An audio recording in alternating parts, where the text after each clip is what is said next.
Okay, it's a quick video for myself, Harvey Goldman. No cuts, no edits, no filters, and no hair. So today's video is a quick one about why everybody else around you is rich and why you're not. And I'm also going to tell you why you're wrong.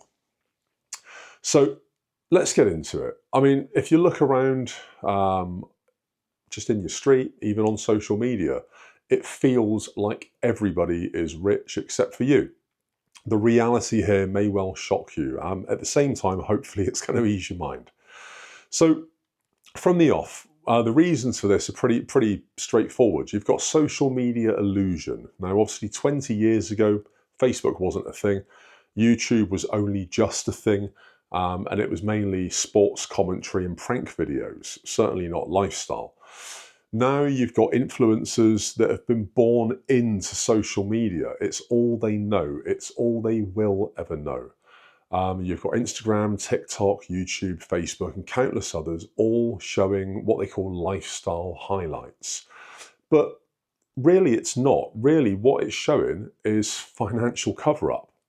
It's showing people that are struggling, that are just masking it with a rented Airbnb, a supercar on hire purchase, and a couple of changes of outfits, and a fast videographer that can knock out a few weeks worth of videos in one afternoon. And that's the reality behind a lot of what you see. Now, I'm not going to try and take anything away from the people out there, the very small number of people out there that have genuinely made it in this sphere, that genuinely are the real article, and there are very few of them out there from the research that I've done. But for the most part, people are faking it until they make it. And it has an impact on the rest of us psychologically. We all feel that we're falling behind because of it. But reality check, we're not. We're really not. You've got, because of this, rising financial stress. Now, it has been surveyed by the the Money and Mental Health Policy early this year, that 47% of the 1 in 4 UK adults that say they're suffering financial stress, 47% have said that it keeps them up at night and they're losing sleep over it. So that's effectively 1 in 8 UK adults. 1 in 8 UK adults is actually having financial stress impact their lives in this way. That's a pretty horrifying figure. When you match that with the average UK credit card balance being about £2,400 per person, many people feel that they need or have to borrow just to keep up with the Joneses, but they don't realise that the Joneses are just as broke as they are. It's all face and saving face and creating face. Effectively, people are borrowing money to buy goods to impress people that really don't care about them anyway. So why do it? It makes absolutely no sense. Buy now, pay later usage. 4 in 10 UK adults use buy now, pay later. Now, this adds to financial pressures because apart from anything else, it doesn't feel like you're really spending any money. It's fine. Yes, you're aware that you've just blown maybe £1,000 on a telly, and you don't have to pay for it for 6 months or for 12 months, and that the interest, there might be no interest, which on the balance of it sounds amazing. But that debt is still there and it still needs to be paid. So whether you borrow it for 6 months, 12 months, interest-free, whatever it is, you don't know how your finances reliably are going to look in 6 months or in 12 months. Because you've not physically spent money and it's not physically brought a number down on your bank account, you're not seeing it when you flash your card or you check your online banking. So it almost lulls you into a false sense of security, believing that the debt isn't there and you can go out and maybe spend £1,000 on a couch as well.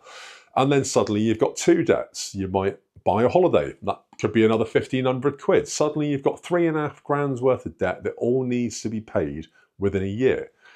And yes, it may be interest free, but suddenly you're paying, £300 a month on debt that you probably would have avoided had you handed over cash for that item, or at least bought it through your bank and seen the numbers on your account diminish.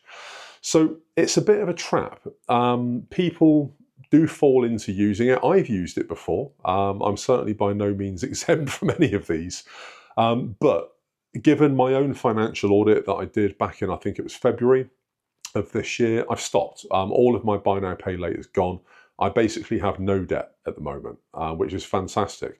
And I can't tell you how much of a weight that is that's been lifted. It literally feels like a milestone has been lifted from around my neck.